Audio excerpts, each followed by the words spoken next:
എല്ലാവർക്കും നമ്മുടെ ചാനലിലേക്ക് സ്വാഗതം. ഇന്ന് നമുക്ക് റാങ്ക് സ്ട്രക്ചർ ആൻഡ് ഇൻസിഗ്നിയുടെ രണ്ടാം ഭാഗം നോക്കാം. Commission ranks officers കേഡറാണ്.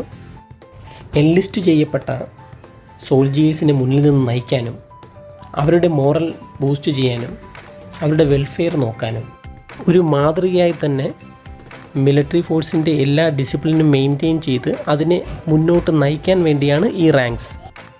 ഒരു കേഡറ്റ് കമ്മീഷനായി എത്തുന്ന റാങ്കാണ് ആർമിയിലെ ലെഫ്റ്റനൻറ്റ്, നേവിയിലെ സബ് ലെഫ്റ്റനൻറ്റ്, എയർഫോഴ്സിലെ ഫ്ലൈയിങ് ഓഫീസർ. പേരിൽ സബ് ലെഫ്റ്റനൻ്റ് ആണെങ്കിലും ഇവിടെ ആർമിയിലെ ലെഫ്റ്റനൻറ്റും നേവിയിലെ സബ് ലെഫ്റ്റനൻറ്റും ഈക്വൽ റാങ്കാണെന്ന് ഓർക്കുക. ഇൻസിഗ്നിയ ആർമിയിൽ സ്റ്റാർസും നേവിയിലും എയർഫോഴ്സിലും സ്ട്രൈപ്പുകളുമാണ്. നേവിയിലെ ഗോൾഡൻ സ്ട്രൈപ്പിനോട് കൂടി ഒരു റിങ്ങും കൂടി കാണാം. ആ റിങ്ങിനെ എക്സിക്യൂട്ടീവ് കൾ എന്നും ഇലിയോട്സ് ഐ എന്നും പറയുന്നു. ഇനി മുൻപോട്ടുള്ള നേവൽ ഓഫീസേഴ്സ് യൂണിഫോമിൽ നമുക്കിത് കാണാൻ സാധിക്കും. ബ്രിട്ടീഷ് നേവിയിൽ നിന്നും വന്ന ഇലിയോട്ട് ഐക്ക് പിന്നിൽ മെയിൻലി രണ്ട് കഥകൾ പറയുന്നുണ്ട്. അതിലൊന്ന്, ക്യാപ്റ്റൻ ജോർജ് ഇലിയോട്ട് ക്രിമിയൻ വാറിൽ പരിക്ക് പറ്റിയ സമയത്ത് ഗോൾഡൻ സ്ട്രൈപ്പുകൾ സ്ലിങ്ങുകളായി ഉപയോഗിച്ചതിൻ്റെ ഓർമ്മയ്ക്കായാണ് ഇലിയോട്ട് ഐ ഉപയോഗിക്കുന്നതെന്നും, മറ്റൊരു കഥ ഹാം കേബിളുകൾക്ക് ഐയായി ഉപയോഗിച്ചുകൊണ്ടിരുന്ന നോട്ടുകളുമായി ഇതിന് സാമ്യമുണ്ടെന്നും ഇത് നേവിയിലേക്ക് ഇൻട്രൊഡ്യൂസ് ചെയ്തത് വില്യം ഇലിയോട്ട് എന്ന ബോർഡ് ഓഫ് അഡ്മിറൽസിൽ അംഗമായിരുന്നു എന്നും കഥയുണ്ട്. എന്തൊക്കെയായാലും 1783 ബ്രിട്ടീഷ് നേവിയിലെ ഫ്ലാഗ് ഓഫീസേഴ്സ് ഇലിയോട്സ് ഐ ഉപയോഗിച്ച് തുടങ്ങുന്നു. പിന്നീടത് എക്സിക്യൂട്ടീവ് ഓഫീസേഴ്സിനും അലോ ചെയ്യുന്നു. 1918 ഇതെല്ലാ ഓഫീസേഴ്സിൻ്റെയും യൂണിഫോമിൻ്റെ ഭാഗമായി. അടുത്ത റാങ്ക് ആർമിയിലെ ക്യാപ്റ്റൻ, നേവിയിലെ ലെഫ്റ്റനൻറ്റ്, എയർഫോഴ്സിലെ ഫ്ലൈറ്റ് ലെഫ്റ്റനൻറ്റ്. ഇൻസിഗ്നിയ ആർമിയിൽ ഒരു സ്റ്റാറും കൂടെ കൂടി 3 സ്റ്റാർ ആവുമ്പോൾ നേവിയിലും എയർഫോഴ്സിലും ഒരു സ്ട്രൈപ്പും കൂടെ അധികമായി വരുന്നു. അടുത്ത റാങ്ക് ആർമിയിലെ മേജർ, നേവിയിലെ ലെഫ്റ്റനൻറ്റ് കമാൻഡർ, എയർഫോഴ്സിലെ സ്ക്വാഡ്രൺ ലീഡർ. ഈ 3 റാങ്ക് വരെ ജൂനിയർ ഓഫീസേഴ്സാണ്. ഇൻസിഗ്നിയ നോക്കാം. ആർമിയിൽ സ്റ്റാറുകൾ മാറി അശോക സ്തംഭമാവുമ്പോൾ നേവിയിലും എയർഫോഴ്സിലും 3 സ്ട്രൈപ്പുകളാവുന്നു. പക്ഷേ ഇടയ്ക്കുള്ള സ്ട്രൈപ്പിനൽപ്പം വീതി കുറവാണ്. അടുത്ത റാങ്ക് ആർമിയിൽ ലെഫ്റ്റനൻറ്റ് കേണൽ, നേവിയിൽ കമാൻഡർ എന്നും എയർഫോഴ്സിൽ വിങ് കമാൻഡർ എന്നും പറയുന്നു. കമാൻഡർ എന്ന് കേട്ടപ്പോൾ നമ്മുടെ മനസ്സിൽ ആദ്യം വരുന്നൊരു മുഖമുണ്ട്. M16 agent 007 commander James Bond. അതുപോലെ തന്നെ നമുക്കറിയാം മോഹൻലാലിനും മഹേന്ദ്ര സിംഗ് ധോണിക്കും ഇന്ത്യൻ ആർമിയിൽ ലെഫ്റ്റനൻറ്റ് കേണൽ പദവി ഓണററി ആയിട്ട് നൽകിയിട്ടുണ്ടെന്ന്. അവരുടെ പോപ്പുലാരിറ്റി കണക്കിലെടുത്ത് കൊടുത്ത ഈ റാങ്ക് യുവത്വത്തെ സൈനിക സേവനത്തിലേക്ക് ആകർഷിക്കുന്നതിന് വേണ്ടിയാണ്. റാങ്ക് ഇൻസിഗ്നിയ നോക്കാം. ആർമിയിൽ ഒരു സ്റ്റാർ കൂടെ അധികം വരുന്നു. നേവിയിലും എയർഫോഴ്സിലും സ്ട്രൈപ്പുകൾ 3 സ്ട്രൈപ്പുകൾ തന്നെ, 3 തുല്യമായ വീതിയിലുള്ള സ്ട്രൈപ്പുകൾ. അതുപോലെ തന്നെ സീനിയർ ഓഫീസേഴ്സ് പി ക്യാപ്പിൽ ഒരു ഗോൾഡൻ കളറുള്ള ഫ്ലവർ ബൗണ്ടറിയും സെറിമോണിയൽ സോഡും കൂടി ഉപയോഗിക്കാറുണ്ട്. അടുത്ത റാങ്ക് ആർമിയിൽ കേണൽ എന്നും നേവിയിൽ ക്യാപ്റ്റൻ എന്നും എയർഫോഴ്സിൽ ഗ്രൂപ്പ് ക്യാപ്റ്റൻ എന്നും പറയുന്നു. ഇവിടെ ശ്രദ്ധിക്കേണ്ട ഒരു കാര്യം, ആർമിയിലെ ക്യാപ്റ്റൻ റാങ്ക് ഉണ്ട്, അത് ജൂനിയർ ഓഫീസറാണ്. നേവിയിലെ ക്യാപ്റ്റൻ സീനിയർ റാങ്കാണ്. സച്ചിൻ ടെണ്ടുൽക്കർ ഇന്ത്യൻ എയർഫോഴ്സിൻ്റെ ഓണററി ഗ്രൂപ്പ് ക്യാപ്റ്റനാണ്. ഇൻസിഗ്നിയയിൽ മുന്നത്തെ റാങ്കിന് അധികമായി ഒരു കോളർ പാച്ച് കൂടി വരുന്നുണ്ട്. ഗോർജറ്റ് പാച്ച് എന്നും അതിന് പറയാറുണ്ട്. യൂണിഫോമിൽ ശ്രദ്ധിച്ച് നോക്കിയാൽ കോളറിൻ്റെ ഭാഗത്തായി കാണാൻ സാധിക്കും. കേണലിന് മുന്നത്തെ റാങ്കിന് അധികമായി ഒരു സ്റ്റാർ കൂടി വരുമ്പോൾ നേവിയിലും എയർഫോഴ്സിലും ഒരു സ്ട്രൈപ്പ് കൂടി കൂടുന്നു. അതുപോലെ ശ്രദ്ധിക്കാനുള്ളൊരു കാര്യം, മിലിറ്ററി ഫോഴ്സിലെ മെഡിക്കൽ ഓഫീസേഴ്സിന് റാങ്കിന് മുമ്പിലായി സർജൻ എന്നുകൂടി ചേർക്കാറുണ്ട്. ഉദാഹരണത്തിന് സർജൻ ക്യാപ്റ്റൻ, സർജൻ കേണൽ അങ്ങനെ ഉപയോഗിക്കാറുണ്ട്. അടുത്തതായി മിലിറ്ററിയുടെ ഫ്ലാഗ് ഓഫീസേഴ്സ് സ്റ്റാർട്ട് ചെയ്യുകയാണ്. ആർമിയിൽ ബ്രിഗേഡിയർ എന്നും നേവിയിൽ കമഡോർ എന്നും എയർഫോഴ്സിൽ എയർ കമഡോർ എന്നും പറയുന്നു. ഈ റാങ്ക് മുതൽ നമുക്ക് ഓഫീസേഴ്സിനെ ഫ്ലാഗ് ഓഫീസേഴ്സ് എന്ന് വിളിക്കാം. ബ്രിഗേഡിയർ മുതൽ കാറിൽ ഫ്ലാഗ് ഉപയോഗിച്ച് തുടങ്ങുന്നു. സ്റ്റാർ പ്ലേറ്റും ഉപയോഗിക്കുന്നു. ബ്രിഗേഡിയർക്ക് 1 സ്റ്റാറാണ്. ഇൻസിഗ്നിയകളിൽ ഗോർജറ്റ് പാച്ചിൽ സിംഗിൾ സ്റ്റാറാണ് ഉപയോഗിക്കുന്നത്. ബ്രിഗേഡിയർക്ക് ഷോൾഡർ ബോർഡിൽ കേണലിൽ നിന്നും ഒരു സ്റ്റാർ കൂടി കൂടുന്നു. അങ്ങനെ 3 സ്റ്റാറായി മാറുന്നു. നേവിയിലെ ഷോൾഡർ ബോർഡിലും സ്ലീവ് ഇൻസിഗ്നിയയിലും എയർഫോഴ്സിലെ സ്ലീവ് ഇൻസിഗ്നിയയിലും സ്ട്രൈപ്പുകൾ സിംഗിളായി മാറുന്നു. വീതി കൂടിയൊരു സിംഗിൾ സ്ട്രൈപ്പായി മാറുന്നു. എയർഫോഴ്സിൽ എയർ കമഡോർ മുതൽ മുകളിലേക്കുള്ള എല്ലാ റാങ്കിലേക്കും കോമൺ ആയൊരു ഷോൾഡർ ബോർഡ് ഇൻസിഗ്നിയ ഉപയോഗിക്കുന്നു. ഇതാണ് ബ്രിഗേഡിയർ റാങ്കും ഈക്വലൻസും ഉപയോഗിക്കുന്ന ഫ്ലാഗുകളും സ്റ്റാർ പ്ലേറ്റുകളും. 3 ഫോഴ്സിലും കാറുകളുടെ കളറും വ്യത്യസ്തമാണ്. ആർമിയിൽ ബ്ലാക്ക് കളർ യൂസ് ചെയ്യുമ്പോൾ നേവിയിൽ വൈറ്റും എയർഫോഴ്സിൽ ബ്ലൂവുമാണ്. ആർമിയിൽ ബാറ്റിൽ ഗ്രീനും യൂസ് ചെയ്യാറുണ്ട്. ആർമി വാഹനങ്ങളുടെ നമ്പർ പ്ലേറ്റും ശ്രദ്ധിക്കുക. നമ്പറിംഗ് സിവിൽ വാഹനങ്ങളിൽ നിന്നും വ്യത്യസ്തമായാണ് സ്വീകരിച്ചിരിക്കുന്നത്. അടുത്തതായി 2 സ്റ്റാർ ഫ്ലാഗ് ഓഫീസേഴ്സ്. ആർമിയിൽ മേജർ ജനറൽ, നേവിയിൽ റിയൽ അഡ്മിറൽ, എയർഫോഴ്സിൽ എയർ വൈസ് മാർഷൽ. ഈ റാങ്കിൻ്റെ ഇൻസിഗ്നിയാസ് വളരെ ശ്രദ്ധിക്കണം. ഇത്തിരി കൺഫ്യൂസ്ഡ് ആണ്. ഇവിടെ എല്ലാവർക്കും ഗോർജറ്റ് പാച്ച് ഡബിൾ സ്റ്റാർ തന്നെയാണ്. അതിൽ വ്യത്യാസമൊന്നുമില്ല. അതുപോലെ P ക്യാപ്പുകളിലുള്ള floral layer double layer തന്നെയാണ്. എയർഫോഴ്സിലും നേവിയിലും ടൂണിക്കുള്ള യൂണിഫോമിൽ റാങ്ക് ഇൻസിഗ്നിയ സ്ലീവുകളിലാണ് ഉപയോഗിക്കാറ്. അതുകൊണ്ട് തന്നെ എയർഫോഴ്സ് നേവി ഓഫീസേഴ്സിന് ഒരു സ്ലീവ് ഇൻസിഗ്നിയയും ഉണ്ട്. അതുകൂടാതെ ബോർഡ് ഇൻസിഗ്നിയയും ഉണ്ട്. നേവിയിൽ റിയർ അഡ്മിറൽ റാങ്ക് തൊട്ട് ഷോൾഡർ ബോർഡ് ഇൻസിഗ്നിയയും സ്ലീവ് ഇൻസിഗ്നിയയും രണ്ടും രണ്ടായിട്ടാണ് ഉപയോഗിക്കാറ്. എയർഫോഴ്സിലാവട്ടെ സ്ലീവ് ഇൻസിഗ്നിയ ഉപയോഗിക്കുന്ന യൂണിഫോമുകളിൽ തന്നെ ബോർഡ് ഇൻസിഗ്നിയ ഉപയോഗിക്കാറുണ്ട്. അതുകൊണ്ട് തന്നെയാണ് എയർ കമഡോർ മുതൽ മുകളിലോട്ടുള്ള എല്ലാ റാങ്കിലും കോമൺ ആയൊരു ബോർഡ് ഇൻസിഗ്നിയ ഉപയോഗിക്കാറ്. ആർമിയിലാവട്ടെ ഒരു നക്ഷത്രവും ബാറ്റൺ സേബെ ക്രോസും കൂടി ചേർന്നതാണ്. ബാറ്റൺ അഥവാ സ്വാഗർ സ്റ്റിക്ക് ഒരു അതോറിറ്റിയുടെ ഭാഗമാണ്. പലപ്പോഴും നമ്മൾ കണ്ടു കാണും സ്വാഗർ സ്റ്റിക്കുമായി നടക്കുന്ന സീനിയർ ഓഫീസേഴ്സിനെ. നേവിയിലും എയർഫോഴ്സിലും മുമ്പിലത്തെ റാങ്കിൽ നിന്ന് സ്ലീവ് ഇൻസിഗ്നിയയിൽ ഒരു സ്ട്രൈപ്പ് കൂടി അധികമായി വരും. നേവിയിൽ ബോർഡ് ഇൻസിഗ്നിയയിൽ അശോക സ്തംഭവും സോഡ് ബാറ്റൺ ക്രോസും അതിനോട് ചേർന്ന് 8 പോയിൻ്റുള്ള 2 സ്റ്റാറുകളുമാണ്. എയർഫോഴ്സിൽ ഒരു അശോക സ്തംഭവും ഈഗിളും. ഇതുതന്നെയാണ് എയർഫോഴ്സിലെ എല്ലാ ഫ്ലാഗ് ഓഫീസേഴ്സും ഉപയോഗിക്കുന്ന ഷോൾഡർ ബോർഡ് ഇൻസിഗ്നിയ. ഇതാണ് ഈ റാങ്കിൻ്റെ ഫ്ലാഗ്. കാറുകളിൽ 2 സ്റ്റാർ പ്ലേറ്റാണ് ഉപയോഗിക്കുക. 3 സ്റ്റാർ ഓഫീസേഴ്സ്.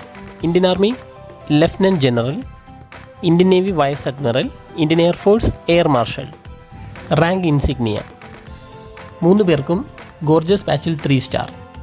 ആർമിയിൽ മുന്നത്തെ റാങ്കിൽ നിന്നും ബോർഡ് ഇൻസിഗ്നിയയിൽ സ്റ്റാർ മാറി അശോക സ്തംഭമാവുന്നു. നേവിയിൽ ബോർഡിൽ 1 സ്റ്റാർ കൂടി വരുന്നു. സ്ലീവിൽ 1 സ്ട്രൈപ്പ് കൂടി കൂടുന്നു. എയർഫോഴ്സിൽ സ്ലീവിൽ 1 സ്ട്രൈപ്പ് കൂടി കൂടുന്നു. ഇതാണ് സ്റ്റാർ പ്ലേറ്റിൽ 3 സ്റ്റാറുകൾ ഉപയോഗിക്കുന്ന ഈ റാങ്കിൻ്റെ flag. Indian military 4 star officers. Indian army general, Indian navy admiral, Indian air force air chief marshal.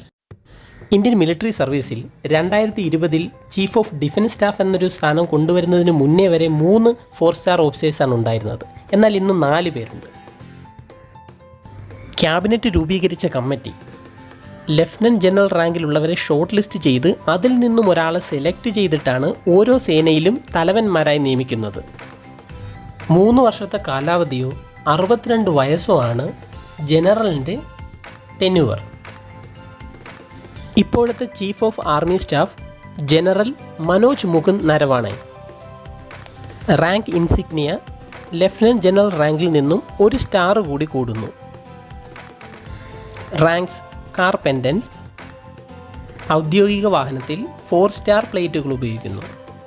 ഇപ്പോഴത്തെ chief of naval staff admiral Karambir Singh. Insignia ബോർഡിൽ 1 സ്റ്റാർ കൂടുമ്പോൾ സ്ലീവിൽ 1 സ്ട്രൈപ്പ് കൂടി കൂടുന്നു. Admiral flag. സ്റ്റാർ പ്ലേറ്റ് നീല ബോർഡിൽ 4 സ്റ്റാർ. ഇപ്പോഴത്തെ chief of the air staff air chief marshal RKS Bhadauria. ഇൻസിഗ്നിയയിൽ vice മാർഷലിൽ നിന്നും 1 സ്ട്രൈപ്പ് കൂടി കൂടുന്നു. ഗോർജറ്റ് പാച്ചിൽ 4 സ്റ്റാർ തന്നെയാണ്. എല്ലാ ജനറൽ റാങ്കിലുള്ളവർക്കും 4 സ്റ്റാർ തന്നെയാണ്. ഔദ്യോഗിക വാഹനത്തിലെ സ്റ്റാർ പ്ലേറ്റുകളിലെ ബോർഡ് സ്കൈ ബ്ലൂ കളറിലാണ്.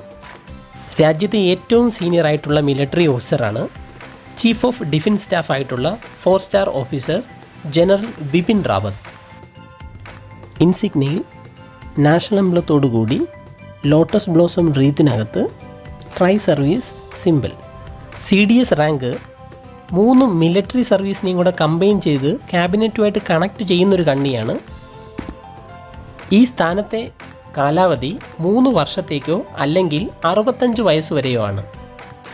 മിലിറ്ററിയിലെ പരമോന്നതമായ യൂണിഫോം റാങ്കാണ് 5 സ്റ്റാർ ഓഫീസറായ ആർമിയിലെ ഫീൽഡ് മാർഷൽ, നേവിയിലെ അഡ്മിറൽ ഓഫ് ദ ഫ്ലീറ്റ്, എയർഫോഴ്സിലെ മാർഷൽ ഓഫ് ദ എയർഫോഴ്സ്. ഇത് തികച്ചും സെറിമോണിയലായൊരു റാങ്കാണ്. യുദ്ധകാലത്തിൻ്റെ മികവിൻ്റെ അടിസ്ഥാനത്തിൽ ജനറൽ റാങ്കിന് നൽകുന്ന ഈ ഓണററി പ്രൊമോഷൻ ഒരു ലൈഫ് ടൈം റാങ്കാണ്. ഇന്ത്യയിൽ ഇതേവരെ 3 പേർക്ക് മാത്രമേ ഈ പദവി ലഭിച്ചിട്ടുള്ളൂ. Field marshal Sam Manekshaw, field marshal KM Cariappa, marshal of Indian air force Arjan Singh. ഇന്ത്യൻ നേവിയിൽ നിന്നും 5 സ്റ്റാർ റാങ്കായ അഡ്മിറൽ ഓഫ് ദ ഫ്ലീറ്റിലേക്ക് ഇതുവരെ ആരും തന്നെ എത്തിയിട്ടില്ല. ഫീൽഡ് മാർഷൽ സാം മനേക്ഷയെ സാം ബഹദൂർ എന്നും വിളിച്ചിരുന്നു. 1971 ഇൻഡോ പാക് വാർ സമയത്ത് ഇദ്ദേഹമായിരുന്നു ഇന്ത്യൻ ആർമിയുടെ ചീഫ്. ഇന്ത്യയിൽ ആദ്യമായി 5 സ്റ്റാർ റാങ്കായ ഫീൽഡ് മാർഷൽ റാങ്കിലെത്തുന്ന ഇദ്ദേഹം 40 വർഷത്തെ തൻ്റെ സൈനിക ജീവിതത്തിനിടയിൽ 5 യുദ്ധങ്ങളിൽ പങ്കെടുത്തിട്ടുണ്ട്. ഫീൽഡ് മാർഷൽ KM കരിയപ്പ തന്നെയാണ് ഇന്ത്യക്കാരനായ ഇന്ത്യൻ ആർമിയുടെ ആദ്യത്തെ കമാൻഡർ ഇൻ ചീഫ്. INAയുടെ സ്ലോഗനായിരുന്ന ജയ് ഹിന്ദ്, വിക്ടറി ടു ഇന്ത്യ എന്ന ഈ വാക്കൊരു ഗ്രീറ്റിംഗ് വേർഡായി ആർമിയിലേക്ക് ഇൻട്രൊഡ്യൂസ് ചെയ്തത് ഇദ്ദേഹമാണ്. എക്സ് സർവീസ്മെൻ വെൽഫെയറിനായി എക്സ് സർവീസ്മെൻ ലീഗ് എന്ന സംഘടന 1964 സ്ഥാപിച്ചതും ഇദ്ദേഹമാണ്. 1986 അദ്ദേഹത്തിന് ഫീൽഡ് മാർഷൽ റാങ്ക് നൽകി രാജ്യം ആദരിക്കുന്നത്.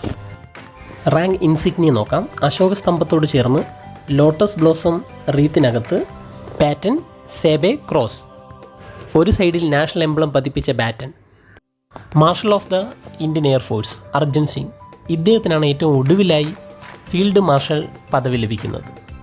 1938 ബ്രിട്ടീഷ് ഇന്ത്യൻ എയർഫോഴ്സിൽ കമ്മീഷൻ ചെയ്ത അദ്ദേഹം 1969 ഇന്ത്യൻ എയർഫോഴ്സിൽ നിന്ന് എയർ ചീഫ് മാർഷലായാണ് വിരമിക്കുന്നത്.